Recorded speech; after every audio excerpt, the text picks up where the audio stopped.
Now, the Three Martini Lunch with Greg Corombos and Jim Garrity. And welcome, everyone, to the Monday edition of the Three Martini Lunch. Along with Jim Garrity of National Review, I'm Greg Corombos of Radio America. Good, bad, and crazy martinis for conservatives today. And Jim, we start with a good martini that broke overnight.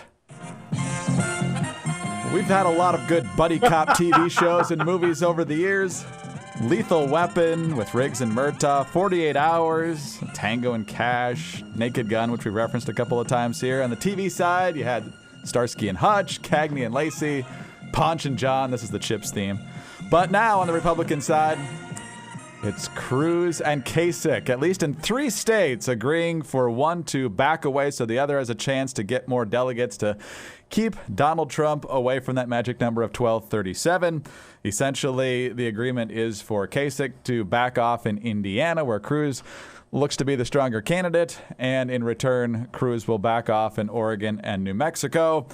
Not surprisingly, this deal that is struck is being condemned by the great deal maker himself, Donald Trump, who says collusion is often illegal in many other industries, and yet these two Washington insiders have had to revert to collusion in order to stay alive, not pointing out that this type of collusion is not in any way a violation of the law. So, Jim, what do you make of the buddy cop movie in the effort to keep Donald Trump out of the magic number? First of all, Greg, bravo to you for the sound clip of that. I'm stealing that. And I really do think Ted Cruz is the Eric Estrada of this election cycle. Was it Larry Wilcox? I can't remember who John was. Larry Wilcox. Everybody only remembers Punch. But, by the way, if you can't remember the other guy, that's a good metaphor for John Kasich right there. So here's the thing. On the one hand, the anti-Trump crowd should be saying, hooray, good for these guys. But there's a little bit of an element of, guys, what took you so long? That basically, this has kind of been a bunch of these states, it's been pretty clear that if you're in that, 10, 15%, your chances of magically gaining another 20, 30% in the next couple of days are not looking all that great. And in light of this, I think it's fair to ask, did Ted Cruz really need to make a push for New York? Was it time well spent? Was it money well spent? He was a very distant third. Did Kasich really need to make his push in Wisconsin, Utah, and Arizona? Now, you can say that, Cruz ended up with more of the Arizona was winner take all, but in Wisconsin, Cruz got plenty of delegates. But ultimately, the argument against Trump for a long time was, well, okay, he's doing really well, but there's 17 candidates. Okay, he's doing really well, but he's still up against 10. Well, now we're down to 3.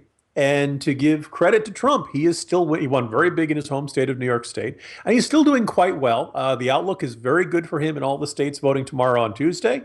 The polling has him still ahead in Indiana. And while it's very tough to get a real sense of how the delegates are going to shake out district by district in California, the overall state polling puts Trump ahead in California. So Trump is actually in pretty darn good shape right now.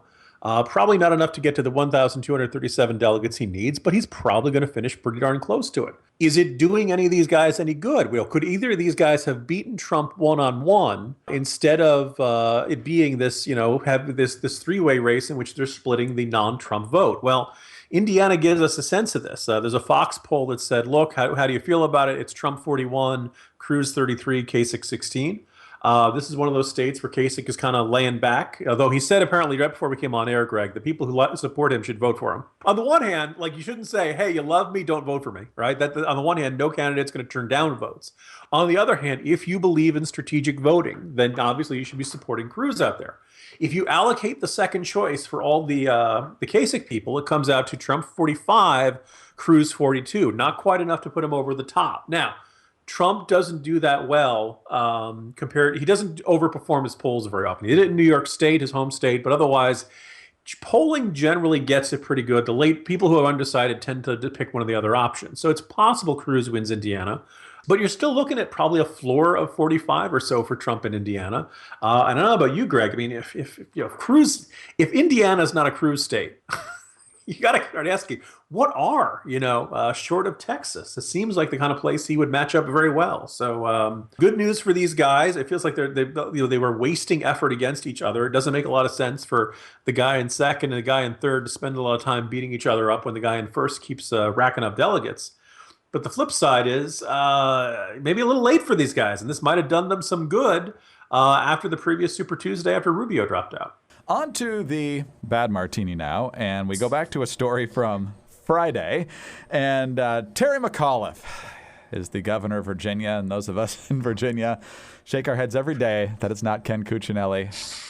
And then we say, thanks, Robert Sarvis. Thanks a lot. But the big story from Terry McAuliffe on Friday, as he angles for a spot in the Clinton administration, is that he signed an executive order restoring the voting rights of over 200,000 ex-felons. I'll let him tell you in his own words what's going on here. Today, I will sign an order restoring the civil and voting rights of every single individual who has completed his or her sentence as of this day, April 22nd, 2016. Let me be crystal clear. 206,000 Virginians will get their rights back to vote. These are folks who have served their time. They've completed their supervised probation or parole. They will immediately, in the next couple minutes, regain their right to vote, the right to run for office, and the right to serve on a jury. Richmond.com says that the point of this is pretty clear already because Governor McAuliffe essentially admitting that the sweeping action was aimed largely at rectifying Virginia's, quote, long and sad history, unquote, of suppressing African-American voting power. But here's where it really gets controversial. The governor's order applies to all violent and nonviolent felons who had finished their sentence and supervised release as of Friday, even those who have not applied for a restoration of rights. Previous Virginia governors have restored rights on an individual basis, but none has done it for an entire category of offenders with one pen stroke. And you've got some Republicans in the legislature saying the reason for that is it's unconstitutional, according to the Virginia Constitution. So, Jim, I know you're reluctant to think that Terry McAuliffe did this to boost Democratic turnout in November this year. What do you make of this bold move by our governor? You know, this is why I hate Democrats. And at this point, Greg, I'm sure Media Matters is saying, aha, Jim hates Democrats because he hates, letting people vote. No, there's a really legitimate argument that we can have here, that we should have here. That it was if you are a felon and you serve your time, should you be allowed to vote again? Under what circumstances? Should you have you, is it, well, you did your time, you're back in, or do we feel like, no, if you've done something terrible, the state has the right to. You've demonstrated you're an irresponsible person. You've demonstrated you're a dangerous person. You're a danger to others. And if we can't trust you with that, no, by the way, Terry McAuliffe keeps the firearm restrictions in place for all of these felons. If we don't trust you with a gun, why would we trust you with a vote? One can be as dangerous as the other in the wrong hands. You've seen a good portion of conservatives saying, hey, you know what? Criminal justice system is not working the way we want it to. Too many people end up becoming lifelong criminals. We want people to be able to re-enter society. We want people to be able to redeem themselves. We want people to go on to live productive lives. And at one point during his comments there, you didn't play the soundbite of this one, Greg, but apparently he said, I want you to feel good about yourselves again.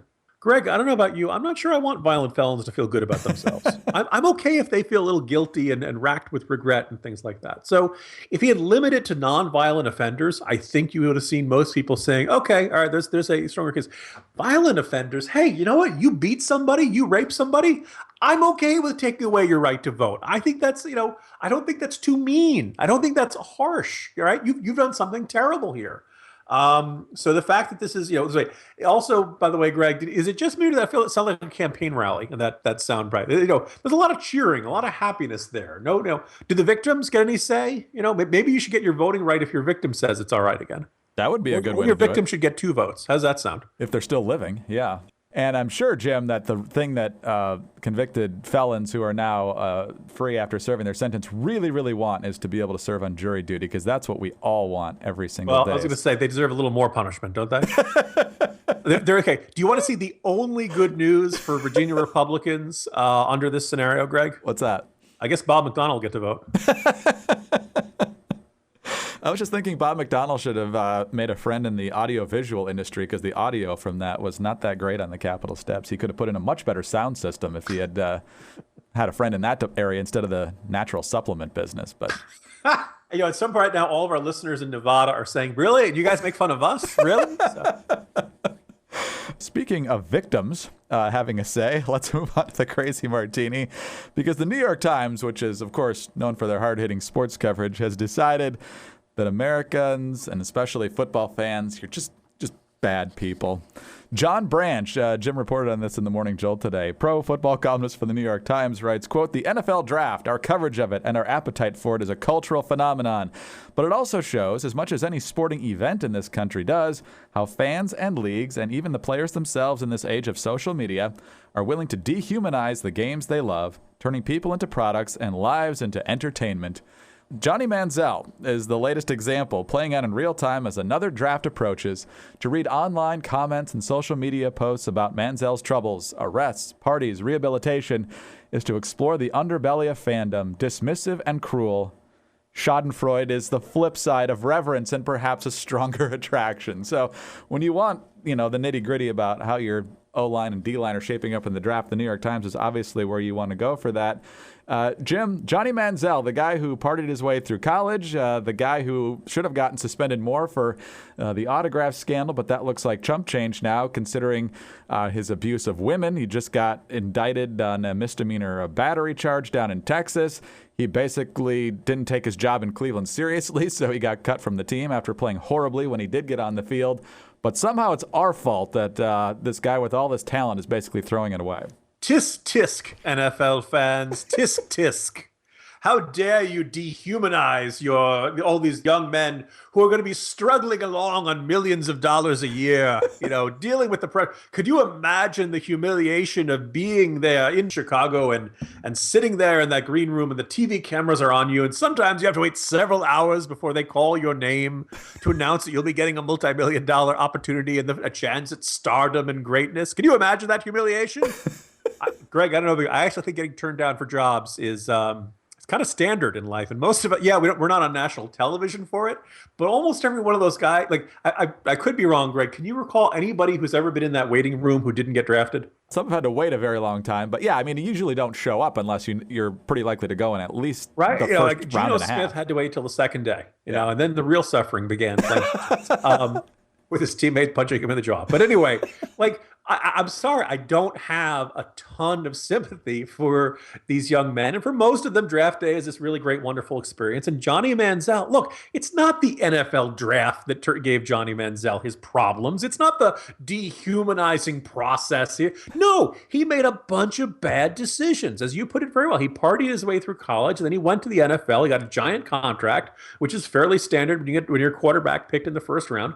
And then he wasn't that good a player. And, some of it was that he, you could argue about his size and things like that. But a lot of it also was that he kept partying during the week. He kept, he did not have the work ethic. He did not have the dedication to the sport and improving himself and his craft. And anybody who watched the coverage of him for 2 years, his coaches were concerned about him. His teammates were concerned about him. Everybody kept emphasizing to him that, look, you're on the wrong path here. And every single time Johnny Manziel ignored them and then was seen in Las Vegas partying and stuff. Now he's got criminal charges. He apparently has a alleged misdemeanor assault. I think Johnny Manziel is probably one of the most unsympathetic guys in the world, and I don't feel guilty about making fun of him or pointing to him as say, when I look at him, I say, "Don't be that, don't do that." And I don't think when we do that, we're not bad people for saying don't be like Johnny Manziel. And when people say, "Oh, it's a tragic," I'm not so sure it's tragic. He was stupid. Right? It's not that lightning struck him and suddenly something bad happened to him. He made a series of bad decisions. And I kind of feel like this is kind of our cultural cleansing, right? This is the New York Times treating the concept of individual responsibility as a tackling dummy. The NFL fans, the draft, the expectations, they're not the cause of Johnny Manziel's problems. Johnny Manziel's problems are staring at him in the mirror every morning. It seemed like almost a parody of sports journalism and wanting to be a deep thinker and philosophical and all that kind of stuff by taking the deliberately iconoclast or disagreeable view to say, no, Johnny Manziel's not the problem. NFL fans who dehumanize people at the draft are the problem. No, they're not. And oh, by the way, nobody ever found the Boko Haram girls, so you can go, write about that if you want, buddy. Yeah, let's wring our hands about the treatment of Johnny Manziel. Drew Rosenhaus, I don't know how closely folks follow football, is one of the most ruthless agents out there.